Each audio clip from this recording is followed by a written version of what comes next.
வணக்கம். ஒரு பக்கம் மோடி, இன்னொரு பக்கம் அடானி. இந்த இரண்டு பேருமே இணைத்தேர்கள்னா மொடானி என்கிற வார்த்தையை உங்களால் பார்க்க முடியும். மொடானி தான் இந்த நாட்டை ஆண்டு வருகிறார்களா? மொடானிக்காக தான் இந்த நாட்டு சட்டங்கள் மாற்றப்படுகிறதா? மொடானிக்கு லாபத்தை கொடுப்பதற்காக ஒட்டுமொத்த சிஸ்டமே இன்னைக்கு வேலை பார்க்க தொடங்கிவிட்டது. இந்தியா மட்டுமல்ல, உலகம் முழுவதும் மொடானிக்காக எந்த அளவில் பிரைம் மினிஸ்டர் மோடி அவர்கள் டீல் செய்து வருகிறாரோ, புரோக்கர் வேலையை பார்த்து வருகிறாரோ, அதை பற்றின ஒரு ஆழமான டீட்டெயில்டான வீடியோவை நேற்று நாங்கள் வெளியிட்டிருந்தோம். இன்னைக்கு அதே மொடானியோடைய அடுத்த எக்ஸ்போஷரை உங்களுக்கு முன் எடுத்து வந்திருக்கிறேன். மொடானி எந்த அளவில் இந்த நாட்டுடைய புதிய ஐடியாலஜியாக மாறிவிட்டது, எந்த அளவில் மொடானிக்காக ஃபாரின் பாலிசியிலிருந்து ஸ்டேட் பாலிசிகள் மாற்றப்படுகிறது என்று நீங்க ஆழமாக பார்க்க வேண்டும். 2014ஆம் ஆண்டு பிரைம் மினிஸ்டர் மோடி பதவியேற்றதற்கு பின்பு அந்த வருடத்தில் மொடானி அடானியோடைய சொத்து மதிப்பு 16,780 கோடி. 2023ஆம் ஆண்டு வரை அடானியோடைய மொத்த சொத்து மதிப்பு 12 லட்சம் கோடி ரூபாயாக உயர்ந்தது. எங்க தொடங்கினார்கள்? 16,780 கோடி ரூபாயிலிருந்து தொடங்கி 12 லட்சம் கோடி ரூபாய் அடானியோடைய மொத்த சொத்து மதிப்பு. 2014ஆம் ஆண்டிலிருந்து 2023ஆம் ஆண்டு வரை 9 வருடத்தில் இந்த வளர்ச்சி எப்படி கிடைத்தது? இதை நீங்க புரிந்து கொள்வதற்கு முன்பு இந்த வீடியோவை பார்க்கக்கூடிய அனைத்து நபர்களுமே தயவு செய்து கீழே லைக் போட்டு விடுங்கள், ஷேர் செய்து விடுங்கள், கமெண்ட் எழுதுங்கள்.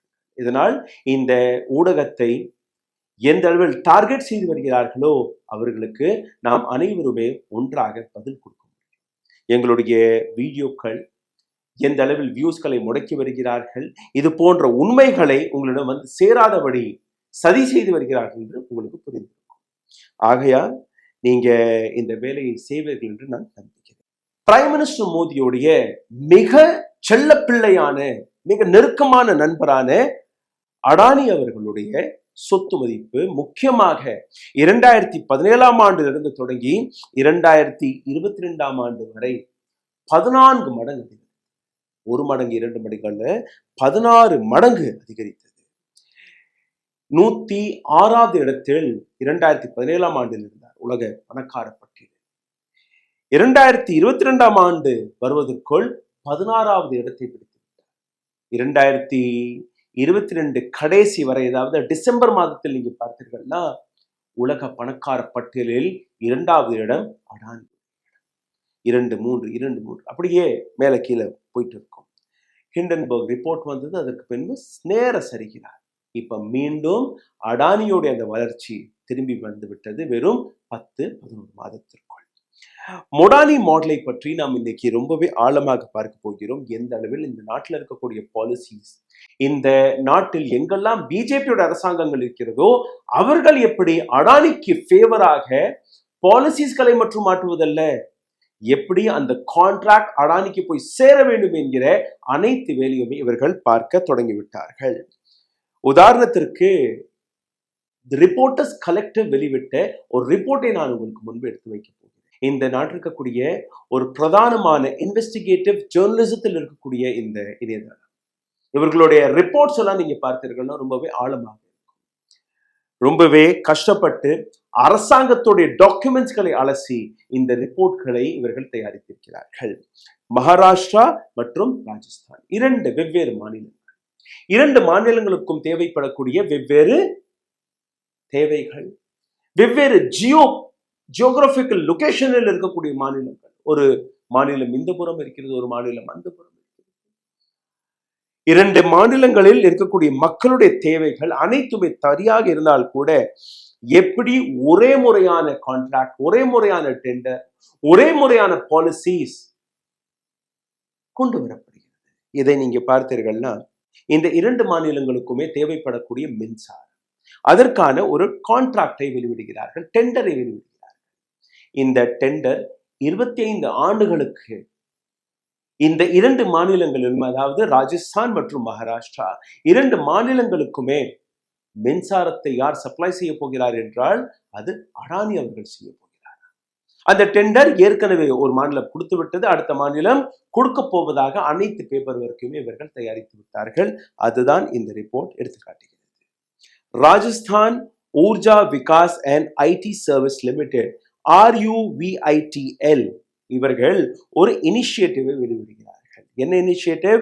தர்மல் பவர் வழியாக 3200 மெகாவாட்ஸ் பவர் சப்ளை எங்களுக்கு தேவைப்படுகிறது.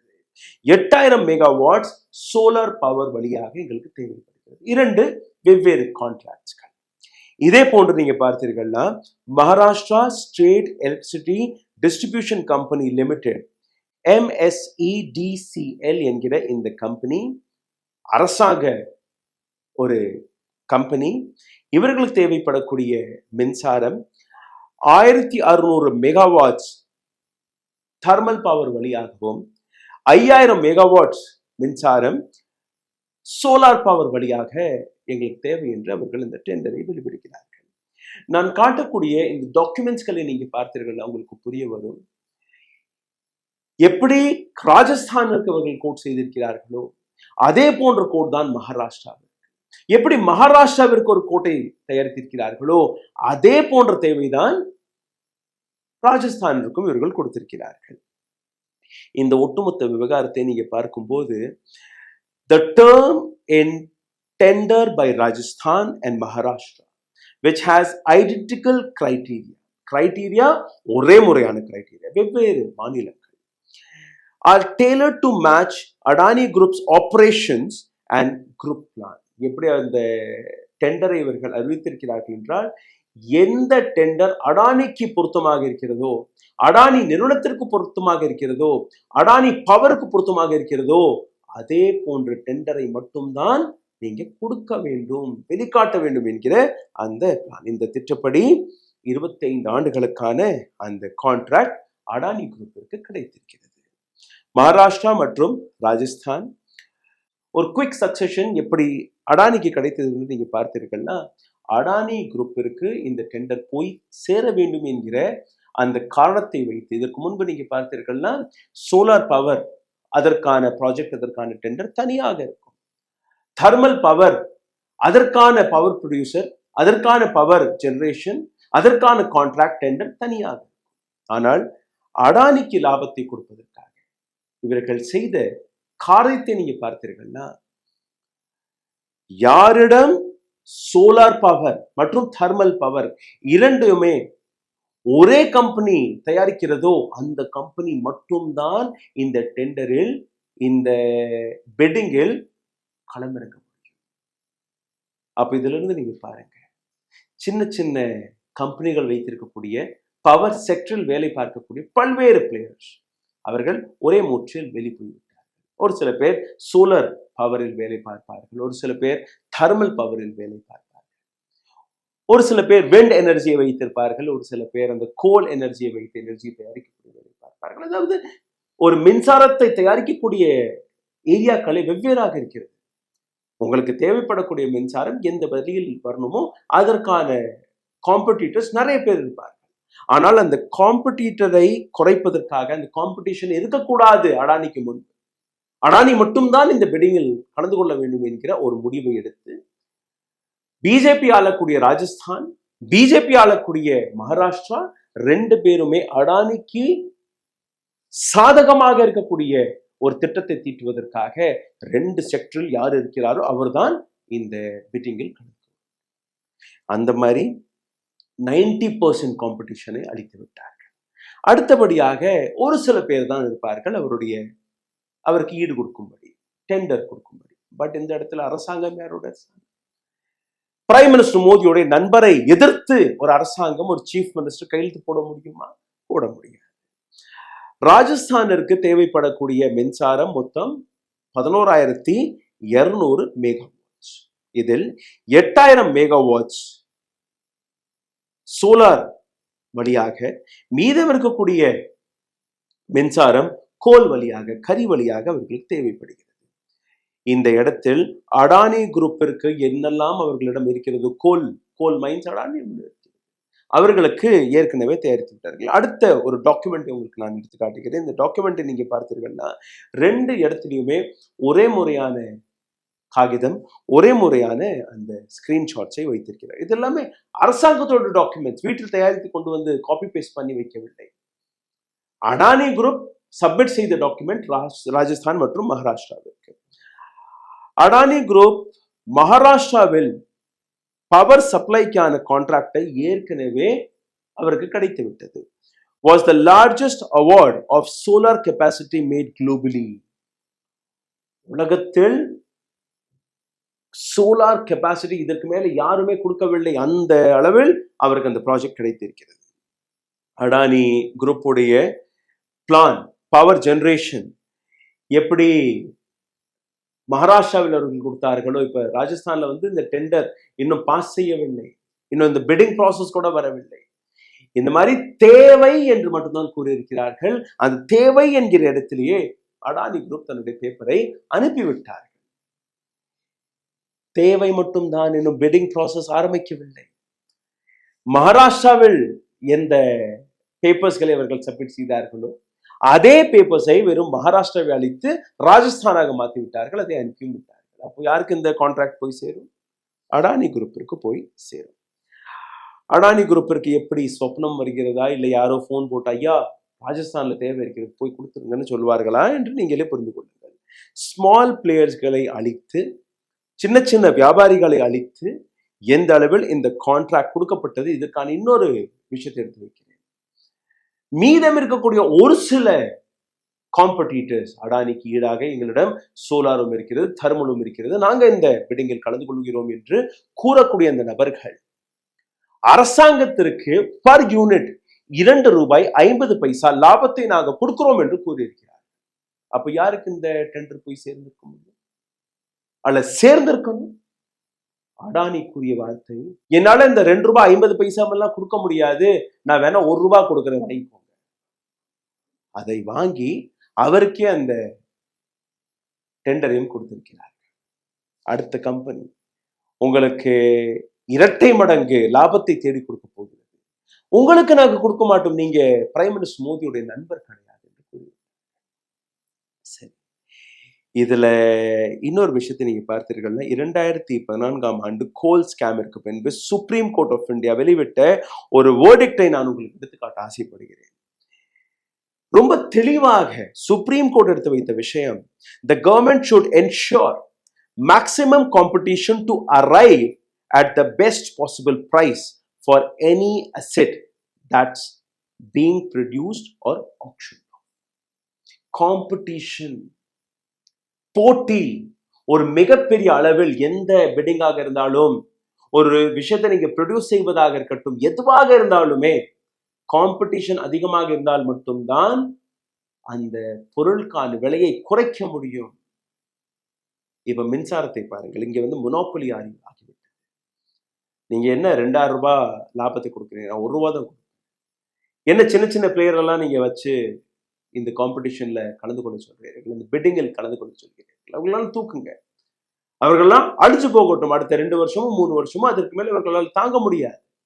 ஏன்னா அடுத்த 25 வருஷத்திற்கு யாருங்க மின்சாரத்தை கொடுக்க போகிறார் என்றால் அடானி.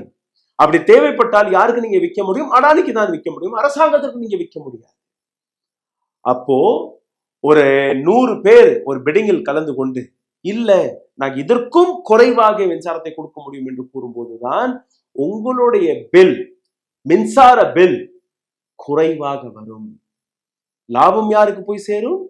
மக்களுக்கு போய் சேரும். காம்படிஷன் இருந்தால் மக்களுக்கு தான் லாபம். பட் இங்க காம்படிஷனே இல்லை என்றால், இப்ப சமீபத்தில் நீங்க பார்த்தீர்கள்னா பிஎஸ்என்எல் எப்படி தன்னுடைய விலையை குறைக்கும் போது, ஜியோ, வோடாஃபோன், ஏர்டெல் அவர்களுடைய விலையை உயற்றும் போது எப்படி மக்கள் திரும்பி வந்தார்களோ, ஒரு ஆப்ஷன் அங்க இருந்தது. இங்க ஆப்ஷனே இல்லை என்றால் எங்க போவீங்க? தனிக்காட்டு ராஜாவாக அடானி நாளைக்கு ₹100 பர் யூனிட்னு சொன்னால் நீங்க ₹100 கொடுத்து வாங்கி தான் ஆகணும். ஃபேன் போடணும், லைட் போடணும், ஃப்ரிட்ஜ் ஓட்டணும், வாஷிங் மிஷின் ஓட்டணும், ஏசி போடணும், இதெல்லாம் இருக்கா இல்லையா? அப்போ அப்படித்தான் பெட்ரோல் என்ன ₹40-50 வித்து கொண்டிருந்தது, ₹60 வித்து கொண்டிருந்தது. எங்களுடைய ஆட்சி வந்தால் நாங்க 35 ரூபாய்க்கு கொடுப்போம் என்று கூறிய அதே அரசாங்கம் தான் இன்னைக்கு 100 ரூபாய்க்கு பெட்ரோலை வித்துக் கொண்டிருக்கிறது. மக்களாகிய நீங்க எந்த விதமான கேள்வியும் கேட்காமல் 150 என்ன 1000 ரூபாய் வித்தாலும் கூட இந்த நாட்டிற்காக பிரைம் மினிஸ்டர் மோடிக்காக நாங்க இந்த பெட்ரோலை வாங்கி ஊத்துவோம் என்று கூறக்கூடிய பக்தர்கள் இன்னைக்கு ஓடி ஒளிந்து கொண்டிருக்கிறார். இதே இடத்தில் இன்னொரு டாக்குமெண்ட்டை நான் உங்களுக்கு எடுத்து காட்டுகிறேன்.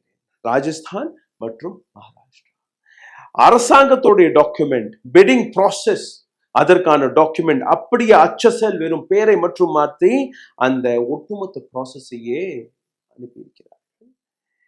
In the case of Maharashtra, the tender document allowed the power producer to install thermal power plant with 1600 megawatts capacity anywhere in the country, source of solar power from outside the state.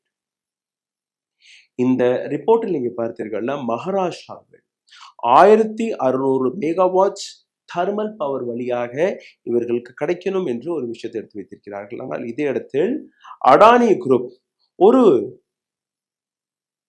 Power பிளான்ட்டை ஏற்கனவே மகாராஷ்டிராவில் எடுத்து வைத்திருக்கிறது. குஜராத்தில் இருக்கக்கூடிய world's largest renewable energy park ஏற்கனவே இருக்கு. அங்க இருந்து அந்த பவர் சப்ளை ஆகிடும். ஸோ ஒரு இடத்துல நீங்க இன்வெஸ்ட் பண்ணிருக்கீங்க, அந்த இன்வெஸ்ட்மெண்ட்டுக்கான மார்க்கெட் எங்கன்னா அது அரசாங்கம் இருக்கிறது. அரசாங்கம் அந்த பொருளை வாங்கும். அதற்கு ஏற்றபடி 1200 மெகாவாட் சப்ளை எங்களுக்கு தேவை என்று ஒரு டெண்டரை, ஒரு கான்ட்ராக்டை மகாராஷ்டிரா அரசாங்கம் கொடுக்கிறது. அது அப்படி அச்சசெல் அவர்கிட்ட இருக்கக்கூடிய கெப்பாசிட்டி போன்று இருக்கிறது. இதே போன்று நீங்க பார்த்தீர்கள்னா ராஜஸ்தானை பொறுத்தவரையில் நான் ஏற்கனவே கூறியபடி அவர்களுக்கு தேவைப்படக்கூடிய அந்த பவர் ஸ்டேஷன், தர்மல் பவர், இது ஏற்கனவே அவர் அனுப்பிவிட்டார், தன்னுடைய கொட்டேஷனை அனுப்பிவிட்டார். 3200 மெகாவாட்ஸ் பவர் கவாய் வில்லேஜ், பரன் டிஸ்ட்ரிக்ட், ராஜஸ்தானில் ஒரு எம்ஓஐ போட்டிருக்கார், எம்ஓயுவை போட்டிருக்கிறார். ஒரு மெமரண்டமை ஏற்கனவே சைன் செய்து விட்டார் அடானி அங்க இருக்கக்கூடிய அரசாங்கத்துடன். மெமரண்டம் ஆஃப் அண்டர்ஸ்டாண்டிங், அரசாங்கத்துடன் நீங்க ஒரு ஒப்புதலை போட்டு விட்டீர்கள், இந்த அளவில் நாங்கள் உங்களுக்கு கொடுப்போம் என்று. இன்னும் ராஜஸ்தான் அரசாங்கம் அந்த டெண்டரை கொண்டு வரவில்லை, பெட்டிங் இன்னும் வரவில்லை.